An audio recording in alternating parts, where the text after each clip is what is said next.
यहाँ चाशिहा और नमदू को दिखाया जा रहा है जो एक रेस्टोरेंट में बैठे सिम चियोंग के बारे में ही बात कर रहे होते हैं।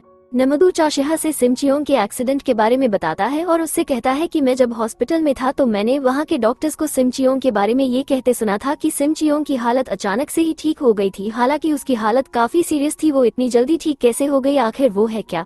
चाशिहा कहती है कि कहीं वो कोई ज़ॉम्बी तो नहीं है, क्योंकि उसने मुझे काटा भी था। और मुझे ये बताओ कि जॉन्जे ने उसे अपने घर में रखा ही क्यों है। नमदू कहता है कि क्योंकि जॉन्जे को लगता है कि जो स्पेन में उसके साथ हुआ और जो कुछ उसे याद नहीं आ रहा है वो सब उस लड़की की वजह से हो रहा है। वो बस उस लड़की से सच जानना चाहता है और कुछ नहीं। यहाँ हमारी सिम चियोंग हॉस्पिटल से निकलकर बाहर आ चुकी है और तभी वो देखती है कि सामने एक औरत खड़ी है जो अपनी मर चुकी बेटी के लिए मदद मांग रही है। और तभी हॉस्पिटल का वाइस प्रेसिडेंट वहाँ आ जाता है और फिर वो वहाँ के सिक्योरिटी गार्ड से कहता है कि तुम पागल हो क्या, इस औरत को यहाँ से हटाओ। तुम्हें पता नहीं है क्या चेयरमैन का बेटा लंदन से वापस आ रहा है और इस औरत के खिलाफ हमारे बिजनेस में रुकावट डालने की कंप्लेंट कराओ। लेकिन आदमी इसके लिए प्रेसिडेंट को मना कर देता है और कहता है कि हमें ऐसा नहीं करना चाहिए क्योंकि इस औरत ने अभी तो अपनी बेटी को खोया है। और फिर इसी बात पर प्रेसिडेंट सिक्योरिटी गार्ड को मारने लगता है और कहता है कि तुम्हें अपनी नौकरी छोड़नी है क्या। और फिर ये सब देखकर सिम चियोंग को गुस्सा आने लगता है। अब वो तेजी से प्रेसिडेंट की तरफ भागती है और फिर लात खाकर प्रेसिडेंट की हालत खराब हो जाती है। अब सिम चियोंग उससे कहती है कि क्या तुम इस औरत को फास्टिंग पर रखना चाहते हो, तुम्हें नहीं पता कि भूखे रहना कितना मुश्किल होता है। अब प्रेसिडेंट डॉक्टर से सिम चियोंग की शिकायत करता है और कहता है कि अब फुटेज में देखकर बताओ कि इसकी टांग अब भी फ्रैक्चर लग रही है तुम्हें। डॉक्टर कहता है कि सर मैं सच कह रहा हूँ, जब हमने इस लड़की की टांग का टेस्ट किया था तो तब इसकी टांग में फ्रैक्चर था। अब डॉक्टर सिम चियोंग से कहता है कि मुझे सच बताओ कि हुआ क्या था। सिम चियोंग कहती है कि इस आदमी ने उस बेचारे आदमी को लात मारी तो फिर मैंने भी उसे लात मार दी। अब प्रेसिडेंट लड़की को पागल कहने लगता है। डॉक्टर कहता है कि सर आप बिल्कुल ठीक कह रहे हो, मुझे भी ये लड़की पागल लगती है और इसी वजह से हम इसका MRI चेकअप करना चाहते हैं।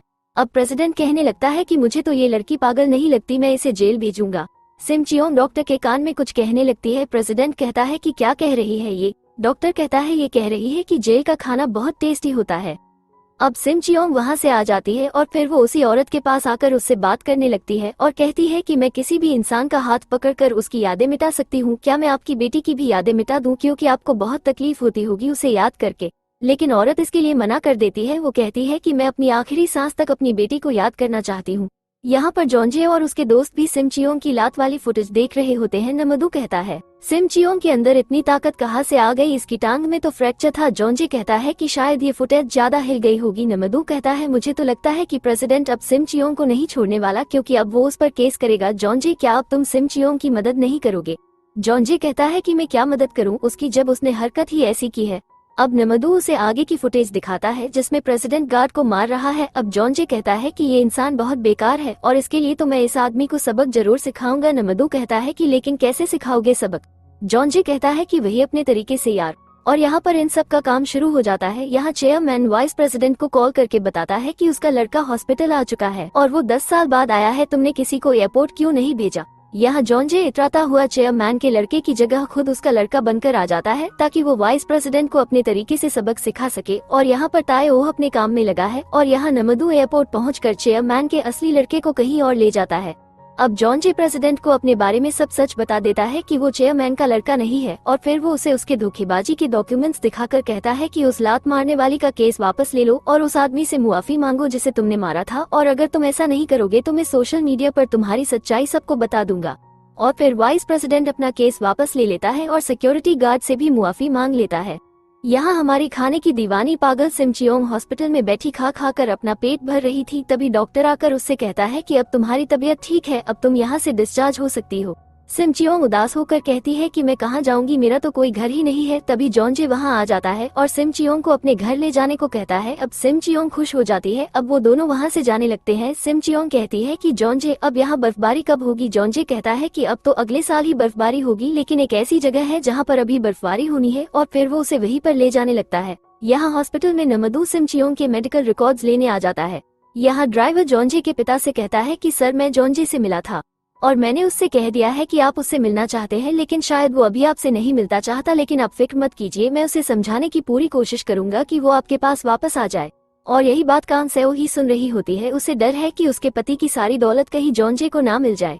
यहाँ ड्राइवर जॉन के पिता को छोड़कर वहाँ से जाने लगता है और तभी उसे गाड़ी में एक छोटा सा वॉइस रिकॉर्डर लगा हुआ मिलता है। अब उसे शक हो जाता है कि वो कान से ही नहीं लगाया होगा और तभी मा डे यंग वहाँ आ जाता है। यहाँ जॉन सिम चियोंग को बर्फीली जगह पर ले आया था। सिम चियोंग बहुत खुश हो रही थी और कह रही थी कि तुम कितने अच्छे हो जॉन।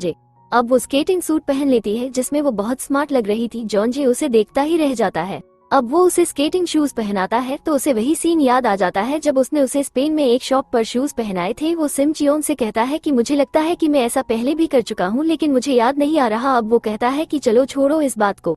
अब जॉन उसे स्केटिंग करना सिखाता है लेकिन अचानक से ही सिम चियोंग वहाँ से फिसल जाती है और तेजी से आगे बढ़ने लगती है। वो जॉन से कहती है कि मुझे बचाओ और फिर जॉन उसे बचाने के लिए तेजी से उसकी तरफ बढ़ता है और फिर जॉन उसके आगे आकर उसे पकड़ लेता है।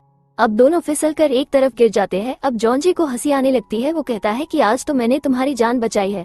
और दोस्तों यहीं पर ये एपिसोड खत्म होता है, तो जल्दी ही मिलते हैं नेक्स्ट एपिसोड में।